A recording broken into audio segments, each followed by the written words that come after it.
കൃഷ്ണ ഹരേ കൃഷ്ണ കൃഷ്ണ കൃഷ്ണ ഹരേ ഹരേ ഹരേ രാമ രാമ രാമ ഹരേ ഹരേ. ഹരേ കൃഷ്ണ കൃഷ്ണ കൃഷ്ണ ഹരേ ഹരേ ഹരേ രാമ രാമ രാമ ഹരേ ഹരേ. ഹരേ കൃഷ്ണ കൃഷ്ണ കൃഷ്ണ ഹരേ ഹരേ ഹരേ രാമ രാമ രാമ ഹരേ ഹരേ. ഹരേ കൃഷ്ണ കൃഷ്ണ കൃഷ്ണ ഹരേ ഹരേ ഹരേ രാമ രാമ രാമ ഹരേ ഹരേ. ഹരേ ഹരേ കൃഷ്ണ കൃഷ്ണ. ഹരേ കൃഷ്ണ. ഹരേ കൃഷ്ണ. ഉമജ്ഞാനതിമിരാന്തസ്യ ജ്ഞാനാഞ്ജനശലാകയാ ചക്ഷുരുന്മിലിതം യേന തസ്മൈ ശ്രീഗുരവേ നമഃ. ശ്രീചൈതന്യമനോഭീഷ്ടം സ്ഥാപിതം യേന ഭൂതലേ സ്വയം രൂപ കഥാ മഹ്യം ദദാന്തി സ്വപദാന്തികം വന്ദേഹം ശ്രീഗുരോ ശ്രീയുതപദകമലം. ശ്രീഗുരും വൈഷ്ണവാം ച ശ്രീരൂപം സാഗ്രജാതം സഗണരഘുനാഥാനിധം തം സജീവം സാദ്വൈതം സാവധൂതം പരിജനസഹിതം ശ്രീകൃഷ്ണ ചൈതന്യദേവം ശ്രീരാധാകൃഷ്ണപാദാൻ സഗണലളിത ശ്രീവിശാഖാനിധം ഹേ കൃഷ്ണ കരുണാ സിന്ധോ ദീനബന്ധോ ജഗത്പതി ഗോപേശ ഗോപികാ കാന്ത രാധാ കാന്ത നമോസ്തുതേ. തപ്തകാഞ്ചന ഗൗരാംഗീ രാധേ വൃന്ദാവനേശ്വരി വൃഷഭാനുസുതേ ദേവി പ്രണമാമി ഹരിപ്രിയേ. വാഞ്ചാകൽപതരൂപേശ്ച കൃപാ സിന്ധുഭ്യേവ ച പതിതാനാം പാവനേഭ്യോ വൈഷ്ണവേഭ്യോ നമോ നമഃ. നമാം വിഷ്ണുപാദായ കൃഷ്ണപ്രേഷ്ഠായ ഭൂതലേ ശ്രീമതേ ജയപതാക സ്വാമി ഇതി നാമിനി. നമ ആചാര്യപാദായ നിതായ കൃപപ്രദായിനേ ഗൗരകഥാദാമതായ നഗരഗ്രാമതാരിണേ. നമാം വിഷ്ണുപാദായ കൃഷ്ണപ്രേഷ്ഠായ ഭൂതലേ ശ്രീമതേ ഭക്തിവേദാന്ത സ്വാമി ഇതി നാമിനി. നമസ്തേ സാരസ്വതേ ദേവി ഗൗരവാണി പ്രചാരിണി നിർവിശേഷ ശൂന്യവാദി പാശ്ചാത്യദേശതാരിണി. നാരായണം നമസ്കൃഭ്യം നരം ചൈവ നരോത്തമം ദേവീം സരസ്വതിം വ്യാസം തതോ ജയമുദീരയേത്. നഷ്ടപ്രായേഷു അഭദ്രേഷു നിത്യം ഭാഗവത സേവയാ ഭഗവതിർ ഉത്തമ ശ്ലോകേ ഭക്തിർഭവതി നൈഷ്ഠികി. ജയ ശ്രീകൃഷ്ണ ചൈതന്യ പ്രഭോ നിത്യാനന്ദ ശ്രീ അദ്വൈത ഗദാധര ശ്രീവാസാദി ഗൗരഭക്തവൃന്ദ. ഹരേ കൃഷ്ണ കൃഷ്ണ കൃഷ്ണ ഹരേ ഹരേ ഹരേ രാമ രാമ രാമ ഹരേ ഹരേ. ഹരേ കൃഷ്ണ. ശ്രീ ശ്രീരാധാഗോവിന്ദ് ടെമ്പിളിന്റെ കീഴിലുള്ള ഭഗവത്ഗീത പഠനത്തിലേക്ക് എല്ലാവർക്കും സ്വാഗതം. നമ്മൾ എന്താണ് പറഞ്ഞത്? ഇനി 10ാമത്തെ ശ്ലോകമാണ് അല്ലെ നമ്മൾ നോക്കേണ്ടത്. അപ്പൊ എന്താണ് നമ്മൾ പറഞ്ഞുകൊണ്ടിരിക്കുന്നത്? ഹരേ കൃഷ്ണ. നമ്മളെന്താ ഇപ്പൊ ഏത് ചോദ്യങ്ങൾ? അപ്പൊ നമ്മൾ ആദ്യത്തെ 6 ചോദ്യങ്ങളുടെ ഉത്തരം പറഞ്ഞു കഴിഞ്ഞു അല്ലെ. ഏതൊക്കെയായിരുന്നു ചോദ്യങ്ങള് നമ്മൾ ഫസ്റ്റ് ചാപ്റ്ററിൽ നോക്കിയത്? എല്ലാവർക്കും ശ്രേയസ്കരമായത് എന്താണ്? അതുപോലെ തന്നെ അതിനുശേഷം ധർമ്മം, വേദശാസ്ത്രങ്ങളുടെ സാരം എന്താണ്? ഭഗവാൻ കൃഷ്ണൻ ദേവകിയുടെയും വസുദേവരുടെയും പുത്രനായിട്ട് എന്തുകൊണ്ടാണ് ജനിച്ചത്? 4ാമത്തത് എന്തായിരുന്നു? പുരുഷാവതാരങ്ങളെ കുറിച്ച് അറിയണം. അടുത്തത് ലീലാവതാരങ്ങൾ. അതിനുശേഷം ഭഗവാൻ സ്വധാമത്തിലേക്ക് പോയപ്പോ എവിടെയാണ് ധർമ്മം അഭയം തേടിയത്? ഇതൊക്കെയായിരുന്നു ഈ 6 ചോദ്യങ്ങളുടെ ഉത്തരം നമ്മൾ 3ാമത്തെ ചാപ്റ്ററോടുകൂടി പറഞ്ഞു കഴിഞ്ഞു അല്ലെ എല്ലാം. ഇനിയിപ്പോ അടുത്ത സെറ്റ് ചോദ്യങ്ങളാണ് ഇപ്പൊ നമ്മൾ ഡിസ്കസ് ചെയ്തുകൊണ്ടിരിക്കുന്നത്. അടുത്തതായിട്ട് ശൗനകാദി ഋഷികളെ ചോദിച്ച ചോദ്യം എന്തായിരുന്നു? ശുകദേവ ഗോസ്വാമിയെ കുറിച്ചിട്ടായിരുന്നു അല്ലെ. ഹസ്തിനപുരത്തില്, അതായത് രാജസ്ഥാനിൽ നിന്നൊക്കെ വന്ന് ഹസ്തിനപുരത്തിലേക്ക് എപ്പോഴും ചുറ്റി സഞ്ചരിച്ചുകൊണ്ടിരിക്കുകയാണ് അല്ലെ സുഖദേവ ഗോസ്വാമി. അപ്പൊ ആ സുഖദേവ ഗോസ്വാമി രാജസ്ഥാനിന്റെ കഴിഞ്ഞിട്ട് ഡൽഹിയിൽ എത്തിയപ്പോ, അതായത് അന്നത്തെ ഹസ്തിനപുരത്തിൽ എത്തിക്കഴിഞ്ഞപ്പോ എങ്ങനെയാണ് ആളുകൾ അദ്ദേഹത്തെ കണ്ടത് എന്നുള്ളതാണ് ആദ്യത്തെ ചോദ്യമായിരുന്നത് അല്ലെ. ഇനി അടുത്ത 2ാമത്തെ ചോദ്യം എന്താ ചോദിച്ചത്? ഈ പരീക്ഷിത് മഹാരാജാവ് സുഖദേവ് ഗോസ്വാമിയുടെ അടുത്ത് എങ്ങനെയാണ് എത്തിയത്? അതായത് അദ്ദേഹത്തിൽ നിന്ന് ഭാഗം ശ്രവിക്കാനുള്ള ഒരു സാഹചര്യം എങ്ങനെയാണ് ഉണ്ടായത് എന്നുള്ളതായിരുന്നു അടുത്ത ചോദ്യം. അത് കഴിഞ്ഞിട്ട് പിന്നെ അടുത്ത ചോദ്യം എന്തായിരുന്നു? പരീക്ഷിത് മഹാരാജാവിന്റെ ജന്മത്തെ കുറിച്ച്, അത് വളരെ അത്ഭുതകരമാണ്, അതിനെക്കുറിച്ചെല്ലാം പറഞ്ഞു തരൂ എന്ന് പറയുകയാണ്. അതിനുശേഷം പിന്നെ എന്താണ് പറഞ്ഞത്? ഈ വളരെ ചെറിയ പ്രായത്തിലാണ് അല്ലെ ഗംഗാതീരത്ത് പോയിട്ട് മരണം വരയ്ക്കും ധ്യാനം ചെയ്യാനായിട്ട് പരീക്ഷിത് മഹാരാജാവ് തീരുമാനിച്ചത്. അതിന് എന്താണ് കാരണം എന്നുള്ള ചോദ്യങ്ങളാണ് അടുത്തതായിട്ട് വരുന്നത് അല്ലെ. ആറാമത്തെ ശ്ലോകം തൊട്ടിട്ടാണ് ചോദ്യങ്ങൾ വരുന്നത് കേട്ടോ. ഇതില് നാലാമത്തെ ചാപ്റ്ററിൽ 6ാമത്തെ ചോദ്യം വെച്ചിട്ടാണ് പരീക്ഷിത്ത് എങ്ങനെയാണ് ഈ സാധുവിനെ കണ്ടുമുട്ടിയത്, ഇതൊക്കെ തന്നെയാണ് ചോദ്യങ്ങൾ. അപ്പൊ ആ ചോദ്യങ്ങൾ ഇനി 10ാമത്തെ ശ്ലോകത്തിലാണ് നമ്മൾ ഇരിക്കുന്നത്. അപ്പൊ 10ാമത്തെ ശ്ലോകത്തിൽ എന്താണ് പറയണത്?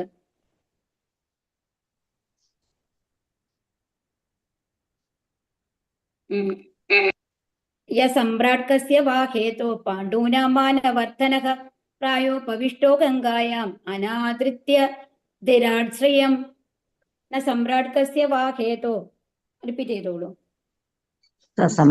സമ്രാട്കസ്യ വാഹേദോ മാനവർദ്ധനഃ പ്രായോപവിഷ്ടോ പ്രായോപവിഷ്ടോ ഗംഗായാം ഗംഗായാമനാദ്യധാരാശ്രയം. സഹ അദ്ദേഹം സമ്രാട് ചക്രവർത്തി കസ്യ എന്തിനു വേണ്ടി വാ അഥവാ ഹേതോഹോ ഹേതു പാണ്ഡൂന പാണ്ഡുപുത്രരുടെ മാനവർദ്ധനക കുടുംബത്തെ സമ്പുഷ്ടമാക്കുന്ന പ്രായ ഉപവിഷ്ടക ഉപവസിച്ചുകൊണ്ട് ഉപവിഷ്ടനായി ഗംഗായാം ഗംഗാനദീ തീരത്ത് അനാദൃത്യ അവഗണിക്കുക അതിരാട് കൈവരിച്ച സാമ്രാജ്യം ശ്രിയം ഐശ്വര്യം വിവർത്തനം. ശീലപ്രപാദിക്ക് ജയ്. അപ്പൊ ഇത് 5ാമത്തെ ക്വസ്റ്റ്യൻ ആണ് ഇപ്പൊ ചോദിക്കുന്നത്. 4 ചോദ്യം നിങ്ങൾ ചോദിച്ചു കഴിഞ്ഞു അല്ലെ. 5ാമത്തെ ക്വസ്റ്റ്യൻ എന്താണ്? അദ്ദേഹം ഒരു ശ്രേഷ്ഠനായ ചക്രവർത്തിയും താൻ കൈവരിച്ച സാമ്രാജ്യത്തിലെ എല്ലാ ഐശ്വര്യങ്ങളുടെയും അധിപതിയുമായിരുന്നു. പാണ്ഡുവംശത്തിന്റെ യശസ് ഉയർത്തും വിധം മഹാനായിരുന്നു അദ്ദേഹം. അങ്ങനെയുള്ള അദ്ദേഹം സർവ്വതും ഉപേക്ഷിച്ച് ഗംഗാതീരത്തിൽ ഉപവിഷ്ടനായി മരണം വരെ ഉപവസിച്ചത് എന്തുകൊണ്ടാണ്? എന്തിനാണ് തന്റെ ഈ ചക്രവർത്തി പദമെല്ലാം ഉപേക്ഷിച്ചുകൊണ്ട് പരീക്ഷിത് മഹാരാജാവ് ഗംഗാതീരത്ത് വന്ന് ഉപവിഷ്ടനായിട്ട് മരണം വരെ ഉപവസിച്ചതിന് എന്താണ് കാരണം എന്നുള്ളതാണ് ചോദിക്കുന്നത്. അപ്പൊ ഈ ചോദ്യങ്ങൾ ഓരോന്നായിട്ട് മനസ്സിലാക്കി കഴിഞ്ഞാൽ അതിന്റെ ഉത്തരമായിട്ട് നമ്മൾക്ക് മനസ്സിലാക്കിയിട്ട് പോകാൻ പറ്റും കേട്ടോ. ഇപ്പൊ ആദ്യത്തെ 6 ചോദ്യങ്ങൾ എന്തായിരുന്നു, അതിന്റെ ഉത്തരങ്ങൾ എന്താണെന്ന് നിങ്ങൾക്ക് നന്നായിട്ട് അറിയാം അല്ലെ. അതുപോലെ ഇതും അടുത്ത സെറ്റ് ചോദ്യങ്ങളാണ്. അപ്പൊ ആ ചോദ്യങ്ങൾ മനസ്സിലാക്കി വെക്കുക ആദ്യം തന്നെ. അപ്പൊ അതിന്റെ ഉത്തരങ്ങളായിട്ട് ഇനി ഇതിന്റെ ഉത്തരങ്ങളാണ് പറഞ്ഞുകൊണ്ടിരിക്കുന്നുണ്ടാവുക. അപ്പൊ ഇപ്പൊ ഇത് ശ്രേഷ്ഠനായിട്ടുള്ള ചക്രവർത്തിയാണ്. അപ്പൊ എല്ലാ ഐശ്വര്യങ്ങൾക്കും അധിപതിയായിട്ട് എന്തുകൊണ്ടാണ് മരണം വരെ ഉപവസിക്കാനായിട്ട് ഗംഗാതീരത്ത് വന്നത് എന്നതാണ് ചോദ്യം. ഭാവാർത്ഥം. ശ്രീല പ്രഭുപാദിക്ക് ജയ്. സർവ്വ മഹാസാഗരങ്ങളുടെയും ഭുവനത്തിന്റെയും ചക്രവർത്തിയായിരുന്നു പരീക്ഷിത് മഹാരാജാവ്. നമ്മൾക്കറിയാം അല്ലേ, എന്താണ് മഹാഭാരത യുദ്ധം കഴിഞ്ഞു കഴിഞ്ഞിട്ട് യുധിഷ്ഠിരനാണ് മഹാരാജാവായത്. അത് ലോകം മുഴുവൻ അദ്ദേഹത്തിന്റെ കീഴിലായിരുന്നു. അത്രയും നല്ല ഭരണമായിരുന്നു യുധിഷ്ഠിരൻ. എസ്പെഷ്യലി ഭഗവാന്റെ സാന്നിധ്യം ഉള്ളത് അതുകൊണ്ട് എല്ലാം സമ്പൽ സമൃദ്ധമായിരുന്നു. ആർക്കും ഒരു കുറവുണ്ടായിരുന്നില്ല അല്ലെ ആ സമയത്ത്. അപ്പോ അങ്ങനത്തെ ആ ഒരു രാജ്യമാണ് ആർക്ക് കിട്ടിയിട്ടുള്ളത്? പരീക്ഷത്തിന് കിട്ടിയിട്ടുള്ളത്.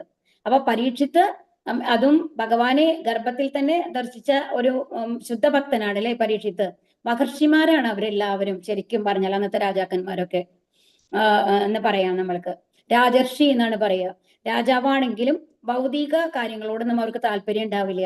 അവരെപ്പോഴും ഭഗവാനെ കുറിച്ച് ചിന്തിച്ചുകൊണ്ടാണ് എല്ലാ കാര്യങ്ങളും ചെയ്തിട്ടുണ്ടായിരുന്നുണ്ടാവുക. രാജർഷികൾ എന്ന് പറയും ഇങ്ങനത്തെ രാജാക്കന്മാരെയൊക്കെ കേട്ടോ. മാത്രമല്ല പ്രയത്നത്താൽ അപ്രകാരമുള്ള ഒരു സാമ്രാജ്യം നേടിയെടുക്കാൻ ബുദ്ധിമുട്ടേണ്ട കാര്യം അദ്ദേഹത്തിന് ഉണ്ടായിരുന്നില്ല. കാരണം ഇപ്പൊ ഒരു രാജാവായിട്ട് രാജഭരണം ഏറ്റെടുത്ത് കഴിയുമ്പോൾ അപ്പൊ അവർക്ക് ചിലപ്പോൾ ഒരു ചെറിയ രാജ്യമൊക്കെ ആയിരിക്കും. അത് കഴിഞ്ഞാൽ തന്റെ വിപുലമായ ഒരു സാമ്രാജ്യം ഉണ്ടാക്കണമെന്നുണ്ടെങ്കിൽ അവർ വെട്ടിപ്പിടിക്കണം, യുദ്ധം ചെയ്ത് സ്ഥലങ്ങൾ കീഴടക്കണം അല്ലെ. പക്ഷെ പരീക്ഷത്തിനെ സംബന്ധിച്ച് അങ്ങനത്തെ ഒരു പ്രോബ്ലം ഉണ്ടായിരുന്നില്ല. എന്താ കാരണം? ആ ലോകം മുഴുവൻ അവരുടെ രാജ്യമായിരുന്നു പരീക്ഷത്തിന്റെ കയ്യിൽ ആ രാജ്യം കിട്ടുമ്പോ. അപ്പൊ അതുകൊണ്ട് സ്വയം പ്രയത്നിച്ചിട്ട് ഒരു സാമ്രാജ്യം നേടിയെടുക്കേണ്ട ആവശ്യമൊന്നും ആർക്കുണ്ടായിരുന്നില്ല? പരീക്ഷത്തിനുണ്ടായിരുന്നില്ല. തന്റെ പിതാമഹന്മാരായ മഹാരാജാവ് യുധിഷ്ഠിരനിൽ നിന്നും ഭ്രാതാക്കളിൽ നിന്നും അനന്തരാവകാശമായി ലഭിച്ചതാണ് ആ സാമ്രാജ്യം. മാത്രവുമല്ല നല്ല രീതിയിൽ ഭരണം നിർവഹിച്ച അദ്ദേഹം പിതാമഹന്മാരുടെ നല്ല പേരിന് അർഹനുമായിരുന്നു. അതാണ് യുധിഷ്ഠിരന്റെ പേരക്കുട്ടിയാണ് അല്ലെ, അർജുനന്റെ മകന്റെ മകനാണല്ലോ. അപ്പൊ എല്ലാവരും പറഞ്ഞിരുന്നത് എന്താണ്? എന്താണ് അവരെ മുത്തച്ഛന്മാരുടെ എല്ലാ കഴിവുകളും ഉള്ള ഒരു രാജാവ് തന്നെയാണ് ആര്? പിന്നെ അഭിമന്യു അത്രയും നല്ല വില്ലാളി വീരനാണെന്നുണ്ടെങ്കിലും അത് പ്രൂവ് ചെയ്യാനുള്ള സാഹചര്യം ലഭിച്ചില്ല അല്ലെ, അതിനു മുമ്പ് മരണപ്പെട്ടു. അപ്പോ പിതാമഹന്മാരായ അതായത് മഹാരാജാവ് യുധിഷ്ഠിരിൽ നിന്നും രാജാക്കളിൽ നിന്നും അനന്തരാവകാശമായി ലഭിച്ചതാണ് ആ സാമ്രാജ്യം. മാത്രമല്ല നല്ല രീതിയിൽ ഭരണം നിർവഹിച്ച അദ്ദേഹം പിതാമഹന്മാരുടെ, അതുകൊണ്ട് അവരുടെ പേര് നിലനിർത്തുന്ന തരത്തിലായിരുന്നു അദ്ദേഹത്തിന്റെ ഭരണം എന്നാണ് പറയുന്നത്. തൽഫലമായി അദ്ദേഹത്തിന്റെ ഐശ്വര്യത്തിലും ഭരണത്തിലും അനഭികാമ്യമായി യാതൊന്നും തന്നെ ഇല്ലായിരുന്നു. എന്നിരിക്കെ എന്തുകൊണ്ട് അദ്ദേഹം ഈ സർവ്വവിധ അനുകൂല സാഹചര്യങ്ങളും ഉപേക്ഷിച്ച് മരണം വരെ ഉപവാസം അനുഷ്ഠിച്ച് ഗംഗാതീരത്ത് ഉപവിഷ്ടനാകണം? ഇത് ആശ്ചര്യകരമാണ്. അതിനാൽ ഇതിന്റെ കാരണം അറിയാൻ എല്ലാവരും ഉത്സുകരായിരുന്നു. എന്തിനാണ് അങ്ങനത്തെ ഒരു തീരുമാനം പരീക്ഷിത്ത് എടുത്തത് എന്നറിയാൻ എല്ലാവരും ഉത്സുകരായിരുന്നു. ശ്ലോകം 11. നമന്തി യത്പാദനികേതമാത്മനഃ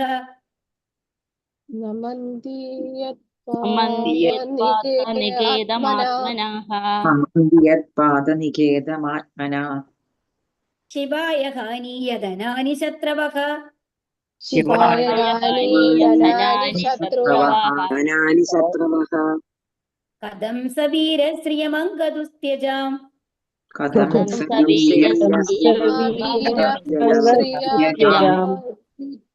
സുവൈഷതോത്സൃഷ്ടുമഹോ സഹാസുഭിഃ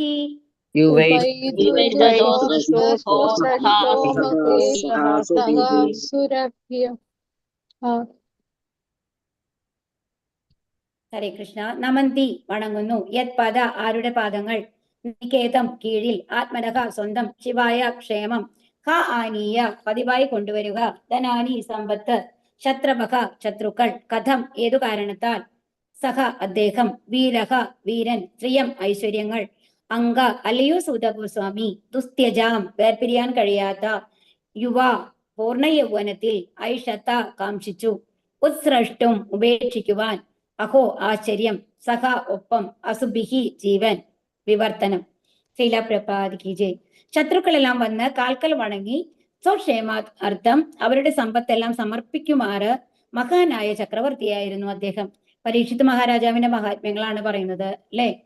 അദ്ദേഹത്തിന്റെ ജന്മം വളരെ അത്ഭുതകരമാണ്, അദ്ദേഹത്തെ കുറിച്ച് പറയൂ എന്ന് പറഞ്ഞിട്ടുണ്ടായി അല്ലേ. അപ്പൊ ഇനി അടുത്ത ചോദ്യമാണ് കേട്ടോ ഇത് വരുന്നത്. പൂർണ്ണ യൗവനയുക്തനും ശക്തനുമായ അദ്ദേഹം ത്യജിക്കുവാൻ പ്രയാസമായ രാജകീയ ഐശ്വര്യങ്ങളുടെ ഉടമയായിരുന്നു. എല്ലാവർക്കും അസൂയ തോന്നുന്ന വിധത്തിലുള്ള രാജകീയ ഐശ്വര്യങ്ങളുടെ ഉടമയായിരുന്നു ആര്? പരീക്ഷിത് മഹാരാജാവ്. തന്നെയുമല്ല, എല്ലാവരും അദ്ദേഹത്തിന്റെ കാൽക്കൽ വണങ്ങിയിട്ട് അവര് സമ്പത്തൊക്കെ സ്വീകരിക്കൂ എന്ന് പറഞ്ഞ് കൊടുക്കുന്ന ലെവലില് അത്രയും മഹാനായിരുന്നു അദ്ദേഹം എന്നാണ് പറയുന്നത്. അപ്പൊ അങ്ങനെ ഇരിക്കെ എന്തുകൊണ്ടാണ് തന്റെ ജീവൻ ഉൾപ്പെടെ സർവ്വം ഉപേക്ഷിക്കാൻ അദ്ദേഹം സന്നദ്ധനായത്? അപ്പൊ ഈ എന്തുകൊണ്ടാണ് അങ്ങനെ ഒരു തീരുമാനമെടുത്തത്? ഒരു പക്ഷേ ശുദ്ധഭക്തനായിട്ടുള്ള രാജാവാണ് പരീക്ഷിത് മഹാരാജാവ്. ഓക്കെ, ശരിയാണ്. അദ്ദേഹം ഒരു ചത്ത പാമ്പിനെ ശമീക മഹർഷിയുടെ കഴുത്തിലിട്ടത് കൊണ്ട് ശമീക മഹർഷി ഒരിക്കലും അതില് വിഷമം പ്രകടിപ്പിച്ചിരുന്നില്ല. അദ്ദേഹത്തിന് സങ്കടവും തോന്നിയിരുന്നില്ല. ആ ഒരു അവസ്ഥയിലാണ് ചെയ്തതെന്ന് മനസ്സിലാക്കിയിരുന്നു. അതുകൊണ്ട് ശമീക മഹർഷിക്ക് അദ്ദേഹത്തിന് ഒരു ദേഷ്യ വിദ്വേഷം ഉണ്ടായിരുന്നില്ല. അദ്ദേഹത്തിന്റെ മകൻ വളരെ ചെറിയ കുട്ടിയാണ് അല്ലെ, അറിവില്ലാത്ത ഒരു പ്രായമാണ്, അതുകൊണ്ടാണ് അങ്ങനെ ചെയ്തത്. അപ്പൊ അതുകൊണ്ട് ഇപ്പൊ ഈ ഒരു ശാപത്തിന് ഒരു ഇതായിട്ട് ഭഗവാനെ അഭ്യർത്ഥിച്ചു കഴിഞ്ഞാൽ ഒരു പക്ഷേ പരീക്ഷിത് മഹാരാജാവിന്റെ ആ ശാപം അത് നീക്കി കൊടുത്തിട്ടുണ്ടാവും ഭഗവാൻ. എന്നാൽ അതിനൊന്നും പരീക്ഷിത് മഹാരാജ് ശ്രമിച്ചിട്ടില്ല. എന്താ പറയുക, നേരെ തന്നെ ആ ശാപം സ്വീകരിച്ചുകൊണ്ട് ഗംഗാതീരത്ത് പോയി എല്ലാം ഉപേക്ഷിച്ച് ധ്യാനനിരതനായിട്ട് ഇരിക്കാനാണ് ശ്രമിച്ചത് അല്ലെ. അപ്പൊ എന്തുകൊണ്ടാണ് അങ്ങനത്തെ ഒരു തീരുമാനം പരീക്ഷിത് മഹാരാജാവ് എടുത്തിട്ടുണ്ടാവുക എന്നുള്ളതാണ് അടുത്ത ക്വസ്റ്റ്യൻ. അപ്പൊ എന്താണ് ആദ്യത്തെ ക്വസ്റ്റ്യൻ? എന്തായിരുന്നു ആദ്യത്തെ ക്വസ്റ്റ്യൻ ഈ ചാപ്റ്ററിലെ? നമ്മൾ പറഞ്ഞതല്ലേ, ചക്രവർത്തിയായിട്ടും ഗംഗാതീരത്ത് അത് ഇവരെ പരീക്ഷിത് മഹാരാജാവ് ഏറ്റവും ആദ്യം ദേവഗോസ്വാമിയെ കുറിച്ചിട്ടായിരുന്നു. അദ്ദേഹം ഹസ്തിനപുരത്തിൽ വന്നപ്പോൾ മറ്റുള്ളവർ അദ്ദേഹത്തെ എങ്ങനെയാണ് കരുതിയത്? ഒരു മണ്ടനും ബുദ്ധിയില്ലാത്തവനുമായിട്ടാണ് കരുതിയത് അല്ലെ. ഇനി അടുത്തത് എന്തായിരുന്നു ക്വസ്റ്റ്യൻ?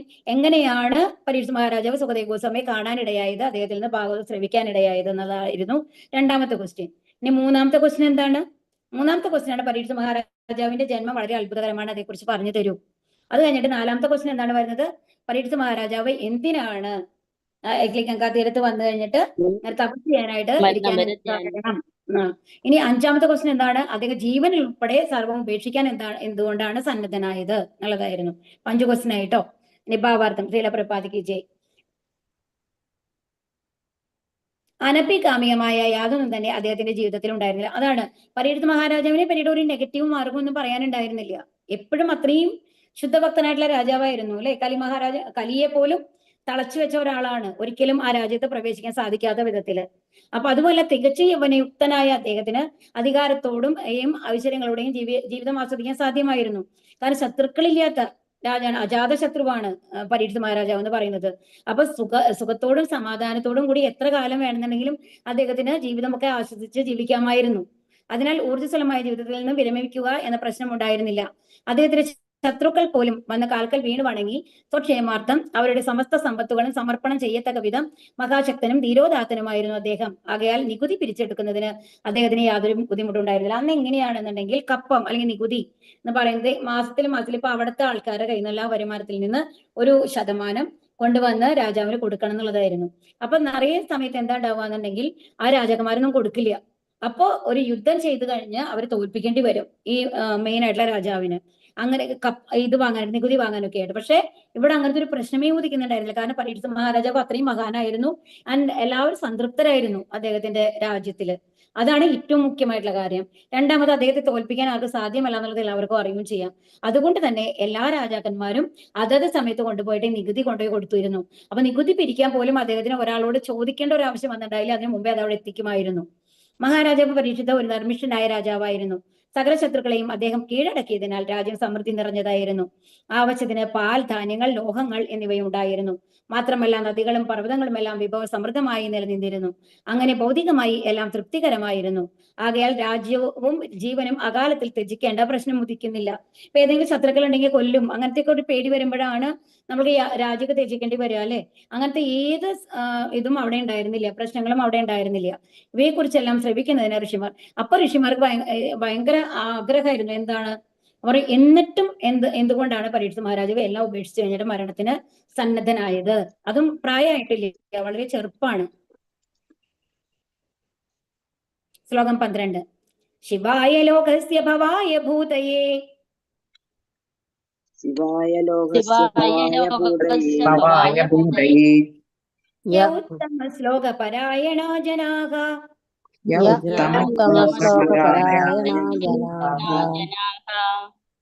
ജീവന്തിനാന്മാർത്തമസൗ പരാശ്രയം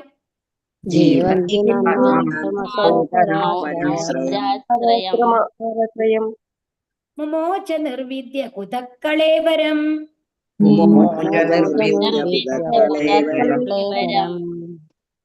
ശിവായ ക്ഷേമം, ലോകസ്യ സർവജീവാത്മാക്കളുടെയും, ഭവായ അഭിവൃദ്ധിക്കായി, ഭൂതയെ സാമ്പത്തിക പുരോഗതിക്കായി, യേ ആരോരുവൻ, ഉത്തമ ശ്ലോകപരായണാഹ പരമപുരുഷന് വേണ്ടി സമർപ്പിതരായ, ജനാഹ ജനങ്ങൾ, ജീവന്തി ജീവിക്കുന്നു, ന എന്നാൽ അല്ല, ആത്മ അർത്ഥം സ്വാർത്ഥ താല്പര്യത്തിനായി, അസൗ അത്, പര ആശ്രയം മറ്റുള്ളവർക്ക് ആശ്രയം, മുമോച ഉപേക്ഷിച്ചു, നിർവിദ്യ എല്ലാ ആസക്തികളിൽ നിന്നും സ്വതന്ത്രനായി തീർന്ന്, കുതഹ എന്ത് കാരണത്താലാണ്, കളേവരം മർത്യ ശരീരം.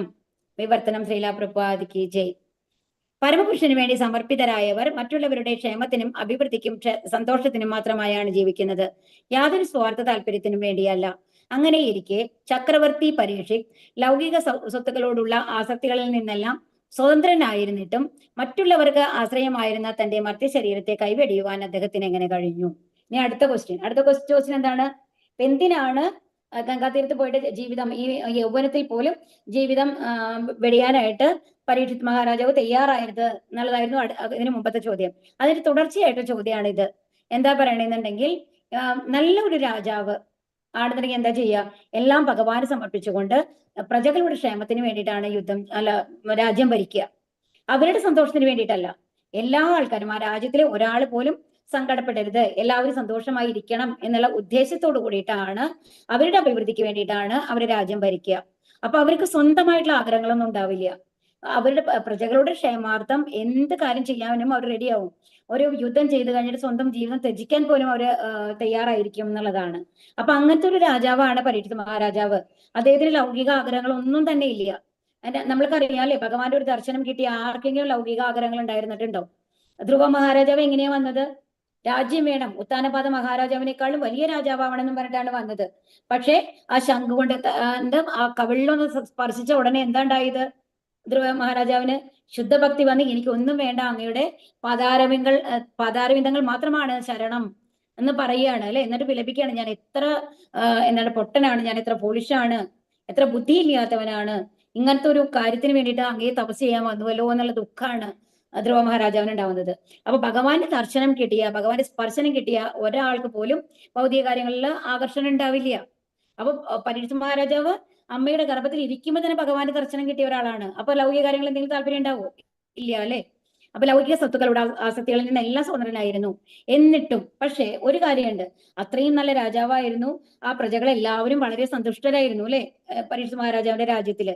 അപ്പൊ അങ്ങനെ ഇരിക്കെ അവരെ കുറിച്ച് ആലോചിക്കാതെ, അവർക്ക് ആശ്രയമായിരുന്നു അല്ലെ രാജാവ്. കാരണം വേറെ രാജാവ് വന്നു കഴിഞ്ഞാൽ ഇത്രയും നന്നായിട്ട് അവരെ പ്രൊട്ടക്ട് ചെയ്യാൻ പറ്റും നമുക്ക് പറയാൻ പറ്റില്ല. അപ്പൊ അവർക്ക് ആശ്രയമായിരിക്കെ എങ്ങനെയാണ് തന്റെ ശരീരം വെടിയണം എന്ന് അദ്ദേഹം തീരുമാനിച്ചത്? അതെങ്ങനെയാണ് അദ്ദേഹത്തിന്റെ അർത്ഥം. ശ്രീലപ്രപാദ് കി ജയ്. പരമദിവ്യോത്തമ പുരുഷന്റെ ഭക്തനാകയാൽ പരീക്ഷിത് മഹാരാജാവ് ആദർശയോഗ്യനായ രാജാവും ഗൃഹസ്ഥനുമായിരുന്നു. ഒരു ഭഗവത് ഭക്തന് സർവ്വ സദ്ഗുണങ്ങളും ഹരേ കൃഷ്ണ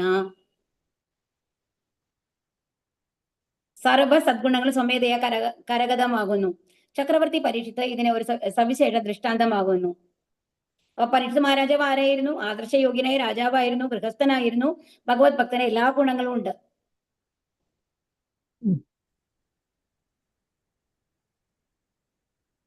തന്റെ അധീനതയിലുള്ള സർവ്വ ലൗകിക സമ്പത്തുകളിലും വ്യക്തിപരമായി അദ്ദേഹത്തിന് യാതൊരു അഭിനിവേശവും ഉണ്ടായിരുന്നില്ല.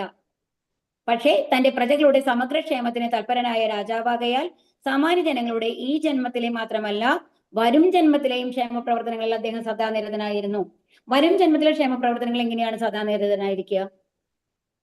ഭക്തിയിലേക്ക് ഓരോരുത്തരും കൊണ്ടുവരുന്നത്, എല്ലാവരെയും ഭക്തിയിലേക്ക് കൊണ്ടുവരാൻ പറ്റുന്ന ഒരു രാജാവായിരുന്നു എന്നുള്ളതാണ് അവിടെ ഉദ്ദേശിക്കുന്നത് കേട്ടോ. അല്ലാണ്ട് അടുത്ത ജന്മത്തിലേക്കും കൂടി ഉള്ള ഒരു സമ്പാദ്യം അവർക്ക് ഉണ്ടാക്കി തരുന്നതിനേക്കാൾ കൂടുതൽ അവരെയും ഒരു അദ്ദേഹം ശുദ്ധ ഭക്തനായിരുന്നു. മറ്റുള്ളവരെയും ആ ഭക്തിയിലേക്ക് കൊണ്ടുവരാൻ സാധിക്കുന്ന രീതിയിലുള്ള പ്രവർത്തനങ്ങൾ അദ്ദേഹം ചെയ്തിരുന്നു എന്നുള്ളതാണ്. കശാപ്പ് ശാലകളോ ഗോഹത്യയോ അദ്ദേഹം അനുവദിച്ചിരുന്നില്ല. നോക്കിക്കോളൂ, കശാപ്പ് ശാലകൾ ഉണ്ടായിരുന്നില്ല, ഗോഹത്യ അനുവദിച്ചിരുന്നില്ല.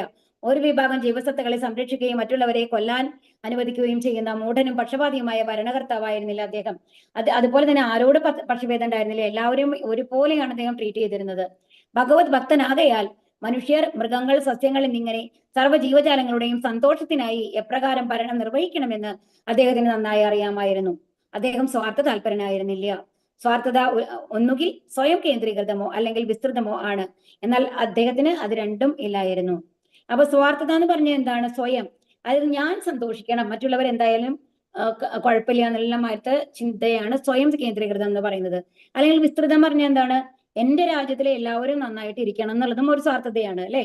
എല്ലാവരെയും എന്റെ പ്രജകള് ഏറ്റവും നന്നായിരിക്കണം, മറ്റുള്ളവർ പറയണം പരീക്ഷിത രാജാവിന്റെ പ്രജകൾ ഏറ്റവും നല്ലതായിരുന്നു. അത് വിസ്തൃതമായിട്ടുള്ളത്, മറ്റുള്ളവരെയും ഉൾക്കൊള്ളിച്ചുകൊണ്ടുള്ളതാണ്. ഈ രണ്ട് കാര്യങ്ങളും അദ്ദേഹത്തെ ആരെങ്കിലും പ്രശംസിക്കണമെന്നോ അദ്ദേഹം വലിയ ആളാണെന്ന് പറയണമെന്നോ ഒന്നും അദ്ദേഹത്തിന് താല്പര്യം ഉണ്ടായിരുന്നില്ല. എന്നാൽ പരമസത്യത്തെ പരമദിവ്യോത്തമ പുരുഷനെ പ്രീതിപ്പെടുത്തുന്നതിലായിരുന്നു അദ്ദേഹത്തിന്റെ താല്പര്യം. അദ്ദേഹത്തിന്റെ ശ്രദ്ധ എന്തിലായിരുന്നു? ഭഗവാനെ എങ്ങനെ പ്രീതിപ്പെടുത്താം എന്നുള്ളതായിരുന്നു ഓരോ സമയവും അല്ലെ. അതാണ് ജനിച്ചു കഴിഞ്ഞപ്പോ ഭഗവാനെയാണ് അദ്ദേഹം തിരഞ്ഞിരുന്നത് എന്നല്ലേ പറയുന്നത്. രാജാവ് പരമപുരുഷന്റെ പ്രതിനിധി ആകയാൽ രാജാവിന്റെ താല്പര്യം നിശ്ചയമായും പരമദിവ്യോത്തമ പുരുഷന്റെ താല്പര്യവുമായി അനന്യമായിരിക്കണം. അപ്പൊ ഈ ഒരു രാജഭരണം ഒരാൾക്ക് ലഭിക്കുന്നത് എങ്ങനെയാണ്? ഭഗവാന്റെ ഇച്ഛ കൊണ്ടാണ് അല്ലെ. അപ്പൊ ഭഗവാന്റെ പ്രജകളെ, ഭഗവാന്റെ സൃഷ്ടികളെ സന്തോഷമായി വെക്കുക എന്നുള്ളതാണ് രാജാവിന്റെ കടമ. അങ്ങനെ നോക്കുമ്പോൾ പരമപുരുഷന്റെ പ്രതിനിധിയായിട്ടാണ് ആരുള്ളത്? രാജാവ് ഉള്ളത്. അപ്പൊ എന്ത് വേണം? ഭഗവാൻ എന്താണോ ഇഷ്ടമുള്ളത്, ഭഗവാന്റെ സൃഷ്ടികൾക്ക് നല്ലത് വരുന്നതായിരിക്കും ഭഗവാൻ ഇഷ്ടമുള്ള കാര്യങ്ങൾ അല്ലേ. അപ്പൊ ആ ഭഗവാൻ ഇഷ്ടമുള്ള കാര്യങ്ങൾ ചെയ്തു കഴിഞ്ഞാൽ തന്നെ എന്തുണ്ടാവും? എല്ലാ പ്രജകളും സന്തുഷ്ടരായിരിക്കും. എല്ലാ ജീവസത്തുകളും തന്നെ അനുസരിക്കണമെന്നും അപ്രകാരം അവർ സന്തുഷ്ടരായി തീരണമെന്നും പരമപുരുഷ ഭഗവാൻ ആഗ്രഹിക്കുന്നു. ആകയാൽ എല്ലാ പ്രജകളെയും തിരികെ ഭഗവത് ധാമത്തിലേക്ക് നയിക്കുകയാണ് രാജാവിന്റെ താല്പര്യം. ഇതാണ് അടുത്ത ജന്മത്തിലേക്കുള്ള കാര്യങ്ങളും കൂടി ചെയ്തിരുന്നു എന്ന് പറയുന്നത്. ആകയാൽ പൗരന്മാരുടെ പ്രവൃത്തികളെ അവരെല്ലാവരും അവസാനം സ്വകേഹമായ ഭഗവാന് മടങ്ങാനുതകുന്ന വിധത്തിൽ ഏകോപിപ്പിക്കണം. അപ്പൊ എന്ത് ചെയ്യണം? രാജാവിന്റെ കടമ എന്താണ്? എല്ലാ പൗരന്മാരുടെ പ്രവർത്തികൾ എന്തായിരിക്കണം? ഭഗവാന്റെ ധാമത്തിലേക്ക് പോകുന്ന മാതിരിയുള്ള പ്രവർത്തനങ്ങളായിരിക്കണം. അങ്ങനെ അതിനുവേണ്ടി പ്രോത്സാഹിപ്പിക്കണം. അതാണ് രാജാവിന്റെ കടമ. അത്തരം ഒരു പ്രതിനിധിയായ രാജാവിന്റെ ഭരണത്തിന് കീഴിൽ രാജ്യം ഐശ്വര്യപൂർണ്ണമായിരിക്കും. ആ സമയത്ത് മാനവർ മൃഗങ്ങളെ ഭുജിക്കേണ്ട യാതൊരു ആവശ്യവുമില്ല. അപ്പൊ എന്താണ്? അങ്ങനെയാവുമ്പോൾ ഒരിക്കലും ഒരു മൃഗങ്ങളെ കൊന്ന് ഭക്ഷണം കഴിക്കുക എന്നുള്ളത് ആരും ചെയ്യാൻ പോകുന്നില്ല അല്ലെ. മനുഷ്യർക്കും മൃഗങ്ങൾക്കും വിഭവസമൃദ്ധമായ മനസംതൃപ്തിയോളം വരുവോളം ഭുജിക്കുന്നതിന് ആവശ്യമായ ഭക്ഷ്യധാന്യങ്ങളും പാലും പഴങ്ങളും പച്ചക്കറികളും ഒക്കെ യഥേഷ്ടമുണ്ട്. സർവ്വ ജീവജാലങ്ങളും ആഹാരം, പാർപ്പിടം എന്നിവയിൽ സംതൃപ്തരായിരിക്കുകയും നിർദ്ദിഷ്ട നിയമങ്ങൾ അനുസരിക്കുകയും ചെയ്താൽ ഒരു ജീവസത്തയ്ക്കും മറ്റൊന്നിനും ഇടയിൽ യാതൊരു അസ്വസ്ഥതയും ഉണ്ടാവില്ല. അതാണ് പറയുന്നത്. എല്ലാവരും അവരവരെ കാര്യം നോക്കിയിട്ട് അവനവന് ആവശ്യമുള്ളത് മാത്രം സ്വീകരിച്ച് മറ്റുള്ളവരെ ഉപദ്രവിക്കാണ്ടിരിക്കുകയാണെന്നുണ്ടെങ്കിൽ എല്ലാവരും സന്തുഷ്ടരായിരിക്കും അല്ലെ. അവർ തമ്മിൽ വെറുപ്പോ വിദ്വേഷമോ അടിയോ ഒന്നും ഉണ്ടാവില്ല. പരീക്ഷിത് ചക്രവർത്തി യോഗ്യനായ രാജാവാകയാൽ അദ്ദേഹത്തിന്റെ ഭരണകാലത്ത് ഏവരും സന്തുഷ്ടരായിരുന്നു. ഇതാണ് ആ രാജാവിന്റെ പരീക്ഷിത് മഹാരാജാവിന്റെ കാലത്ത് അങ്ങനത്തെ ഒരു പ്രശ്നവും ഉദിക്കണ്ടായിരുന്നില്ല. ഇത്രയും മാംസ ഭക്ഷണം ഉണ്ടായിരുന്നില്ല. സാത്വിക ആഹാരം മാത്രമാണ് എല്ലാവരും ഭക്ഷിച്ചിരുന്നത്. അതുപോലെ തന്നെ എല്ലാവരും സംതൃപ്തരുമായിരുന്നു. ആരുടെ ഇടയിലും ആ സ്പർദ്ധ, വെറുപ്പ് അതൊന്നും ഉണ്ടായിരുന്നില്ല എന്നാണ് പറയുന്നത്.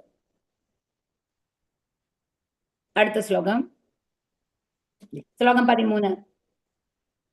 തത്സർവം ന സമാചക്ഷ പൃഷ്ടോ യദിഹ കിഞ്ചന മന്യേ ത്വാം വിഷയേ വാചാം സ്നാതമന്യത്ര ഛാന്ദസാത്. റിപ്പീറ്റ് ചെയ്തോളൂ. തത്സർവം ന തത്സർവം ന സമാചക്ഷ സമാചക്ഷ പൃഷ്ടോ പൃഷ്ടോ യദിഹ യദിഹ ഇഷ്ടോ യദിഹ തത്സർവം ന കിഞ്ചന ത്വാം മന്യേ വിഷയ വാചാം വാചാം സ്നാതമന്യത്ര അന്യത്ര ഛാന്ദസാത്. മന്യേ ത്വാം വിഷയേ വാചാം സ്നാതമന്യത്ര ഛാന്ദസാത്.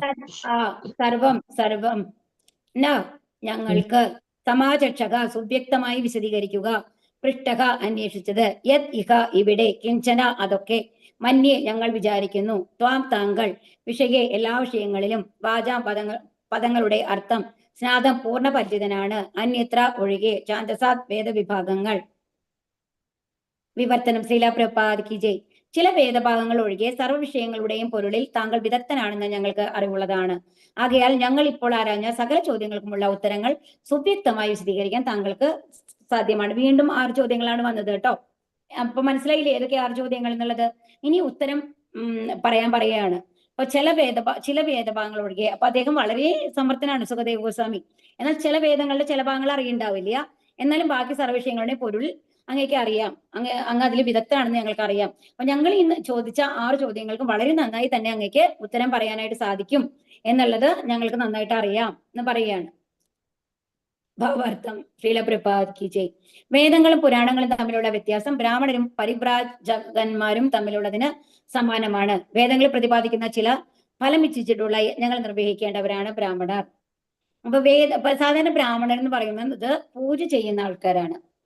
അപ്പൊ അവർ ഏതെങ്കിലും ഒരു കാര്യസാധ്യത്തിന് വേണ്ടിയിട്ട് അതിന് കോൺസെൻട്രേറ്റ് ചെയ്ത് പൂജകൾ ചെയ്യും. അതാണ് ചില ഫലം ഇച്ഛിച്ചിട്ടുള്ള യജ്ഞങ്ങൾ നിർവഹിക്കേണ്ടവരാണ് ബ്രാഹ്മണര്. എന്നാൽ പരിബ്രാജകാചാര്യന്മാർ എന്ന് പറഞ്ഞ നമ്മൾ പറഞ്ഞ പോലെ ഇന്നലെ സന്യാസത്തിലെ ഒരു കാറ്റഗറി ആയിട്ടാണ് പറഞ്ഞത്. നമ്മൾ പുടിച്ചക്ക, ബഹൂത്തക്ക, പരിബ്രാജകാചാര്യ, പിന്നെ എന്താണ് പരമഹംസ. ഈ 4 സ്റ്റേജാണ് സന്യാസത്തിൽ പറഞ്ഞത്. അതിലെ പരിബ്രാജകാചാര്യന്മാർ എന്ന് പറഞ്ഞു കഴിഞ്ഞാൽ പ്രീച്ചിങ് ചെയ്യുന്ന ആൾക്കാരാണ്. അതായത് വേദങ്ങളൊക്കെ എല്ലാം മറ്റുള്ളവർക്ക് പറഞ്ഞു കൊടുത്ത് അത് എല്ലാവരുടെ ഇടയിലും പ്രചരിപ്പിച്ചുകൊണ്ട് അവരെയും ഭഗവത്നാമത്തിലേക്ക് കൂട്ടിയിട്ട് പോകാൻ വേണ്ടി ശ്രമിക്കുന്ന ആൾക്കാരാണ് ആര്? പരിബ്രാജകാചാര്യന്മാർ എന്ന് പറയുന്നത്, പണ്ഡിതരായ പ്രചാരകരുടെ ലക്ഷ്യം. അപ്പൊ ഈ ബ്രാഹ്മണരും പരിബ്രാജകാചാര്യരും തമ്മിലുള്ള വ്യത്യാസം എന്താണ്? ബ്രാഹ്മണർ എന്ന് പറഞ്ഞു കഴിഞ്ഞാല് ഒരു എന്താണ്, ഒരു നിശ്ചിത രീതിയിൽ കറക്റ്റായിട്ട് അവര് വേദമന്ത്രങ്ങളൊക്കെ ഉച്ചരിച്ച് പഠിച്ചിട്ടുണ്ടാവും. അതെങ്ങനെ ഉച്ചരിക്കണം, ഓരോ വാക്കുകളും എങ്ങനെ ഉച്ചരിക്കണം, അതിന്റെ അർത്ഥം എന്താണ്, അതെല്ലാം അവർ പഠിച്ചിട്ടുണ്ടാവും. ഒരു ചിട്ടയിൽ ഒരു റിതം അനുസരിച്ച് അവർക്ക് ശ്ലോകങ്ങൾ റിസൈറ്റ് ചെയ്യാൻ. നമ്മൾ പൂജ ചെയ്യുന്ന ആൾക്കാര് മന്ത്രങ്ങൾ ചൊല്ലണ കേൾക്കുമ്പോൾ ഒരു പ്രത്യേകത ഉണ്ടാവും അല്ലെ? അതെന്താണ്? അവർ ആ ചിട്ടയിൽ അവർ പഠിച്ചതാണ് അങ്ങനത്തെ കാര്യങ്ങൾ. അങ്ങനത്തെ ആൾക്കാരാണ് ഈ ബ്രാഹ്മണർ എന്ന് പറയുന്നത്. വേദചടങ്ങുകൾ നിർവഹിക്കേണ്ട ബ്രാഹ്മണർ ഛന്ദസ്സും സ്വരവും അനുസരിച്ച് ചിട്ടയെ പരിശീലിക്കുന്ന വേദമന്ത്രങ്ങളെ ഉച്ചരിക്കുന്നതിൽ അവിടെ ഏതോ ഒരു സെന്റൻസ് വിട്ടുപോയിട്ടുണ്ട് കേട്ടോ. അപ്പൊ എന്താണ് ബ്രാഹ്മണൻ എന്താണ്? ഛന്ദസ്സും സ്വരവും അനുസരിച്ച് ചിട്ടയായിട്ട് പരിശീലിക്കുന്ന വേദമന്ത്രങ്ങൾ അത്രയും നന്നായിട്ട് അവർക്ക് ഉച്ചരിക്കാനായിട്ട് സാധിക്കും. എന്നാൽ പരിബ്രാജകാചാര്യന്മാർ എപ്പോഴും നിപുണരാകണമെന്നില്ല. അപ്പൊ ഇവരെന്ന് പറയുമ്പോൾ അത് അവർക്ക് ശ്ലോകങ്ങൾ അറിയുന്നുണ്ടാവും, എന്നാൽ അവര് ബ്രാഹ്മണര് ചൊല്ലുന്ന അതേ രീതിയിൽ അത്രയും പെർഫെക്റ്റ് ആയിട്ടൊക്കെ ഒരു പക്ഷെ അവർക്ക് ശ്ലോകങ്ങൾ ചെല്ലാൻ സാധിച്ചു എന്ന് വരില്ല. പക്ഷെ അവരുടെ ലക്ഷ്യം എന്താണ്? എന്നിരുന്നാലും സഞ്ചരിക്കുന്ന പ്രചാരകരെക്കാൾ ബ്രാഹ്മണരാണ് കൂടുതൽ പ്രധാനപ്പെട്ടവരെന്ന് കണക്കാക്കരുത്. അപ്പൊ അതുകൊണ്ട് ബ്രാഹ്മണരാണ് വളരെ ശ്രേഷ്ഠർ എന്ന് വിചാരിക്കാൻ പറ്റില്ല നമുക്ക്. കാരണം ഇവരും വളരെ വലിയൊരു കാര്യമാണ് ചെയ്യുന്നത്. കാരണം എന്താണ്? അത്രയും ആൾക്കാർക്ക് വേദങ്ങളെ കുറിച്ചുള്ള ജ്ഞാനം എത്തിക്കുകയാണ് ചെയ്യുന്നത് അല്ലെ? വെവ്വേറെ വഴികളിൽ ഒരേ ലക്ഷ്യത്തെ ഉദ്ദേശിച്ചുള്ളവയാകയാൽ അവർ ഇരുവരും ഒരേ സമയം ഒരേപോലെയുള്ളവരും വ്യത്യസ്തരുമാകുന്നു. അപ്പൊ രണ്ടുപേരും തുല്യരാണ്. പരിബ്രാജക ആചാര്യന്മാർ ഒരു പക്ഷേ ബ്രാഹ്മണരുടെ ലെവലില് മന്ത്രങ്ങൾ ഉച്ചരിക്കാൻ അവർക്ക് സാധ്യമായിരിക്കില്ല. എന്നാലും അവർ പൂർണ്ണമായി അർത്ഥം മനസ്സിലാക്കി ആ വേദജ്ഞാനം മറ്റുള്ളവർക്ക് പകർന്നു കൊടുത്തുകൊണ്ട് അവരെയും ഭഗവത്നാമത്തിൽ കൂട്ടിയിട്ട് പോകാനുള്ള ഒരു ശ്രമമാണ് ചെയ്യുന്നത്. അപ്പൊ അവരും അത്രയും വലിയ കാര്യമാണ്. അതുകൊണ്ട് അവർ തമ്മിൽ വ്യത്യാസമില്ല എന്ന് പറയാണ്. അവര് പല രീതിയിലാണ് ഭഗവാനെ സേവിക്കുന്നതെങ്കിലും രണ്ടുപേരും ശ്രേഷ്ഠരാണ് എന്നാണ് ഇവിടെ പറയുന്നത്. പുരാണങ്ങളിലും ഇതിഹാസങ്ങളിലും വർണ്ണിച്ചിരിക്കുന്നത് വേദമന്ത്രങ്ങളിലും തമ്മിൽ യാതൊരു വ്യത്യാസവുമില്ല. സാമ, അഥർവ, ഋക്ക്,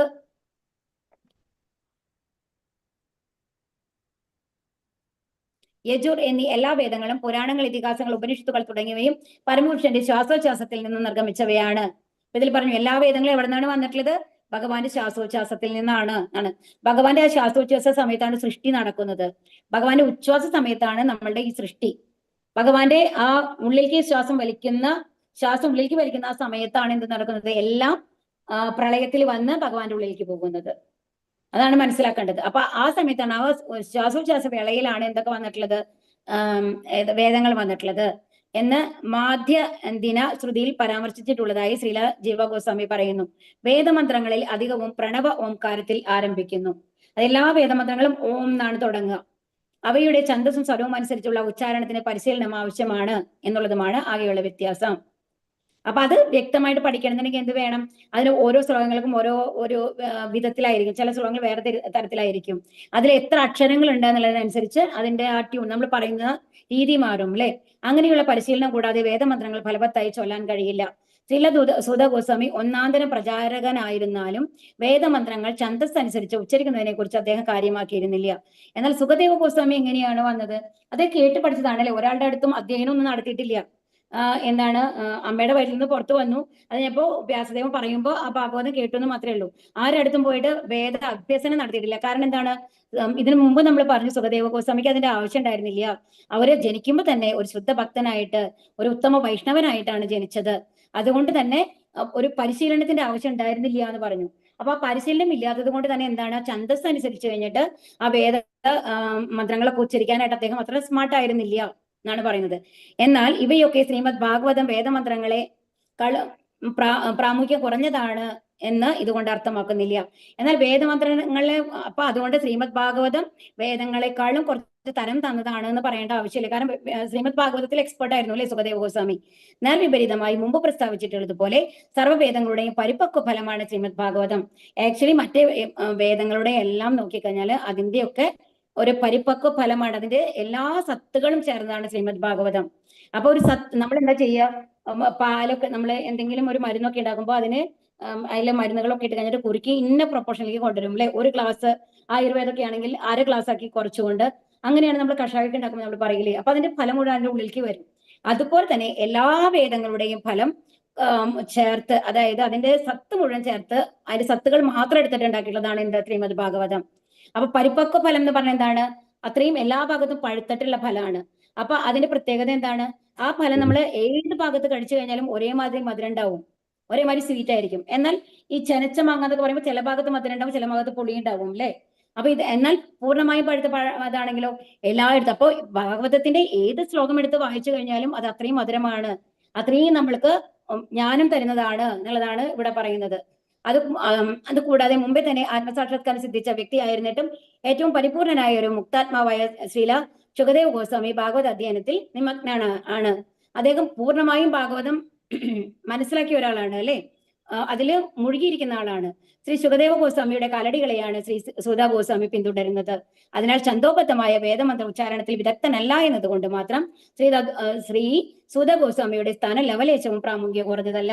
ഇവര് രണ്ടുപേരും എന്താണ്, ഒരു ബ്രാഹ്മണരെ പോലെ ആ ഒരു നല്ല മനോഹരമായിട്ട് ഒരു ട്യൂണിട്ട് അങ്ങനെ പാടുന്ന ആൾക്കാരല്ല, അതിന്റെ അർത്ഥം മനസ്സിലാക്കി അതിന്റെ സാരം മറ്റുള്ളവരെ മനസ്സിലാക്കുന്ന ആൾക്കാരാണ് എന്നുള്ളതാണ് പറയുന്നത്. അതില് ഒരിക്കലും അവരുടെ സ്ഥാനം താഴെയാണെന്ന് കരുതരുത്. ഛന്ദോബദ്ധമായ വേദമന്ത്ര ഉച്ചാരണം യഥാർത്ഥ സാക്ഷാത്കാരത്തെക്കാൾ ഉപരി പരിശീലനത്തെയാണ് ആശ്രയിക്കുന്നത്.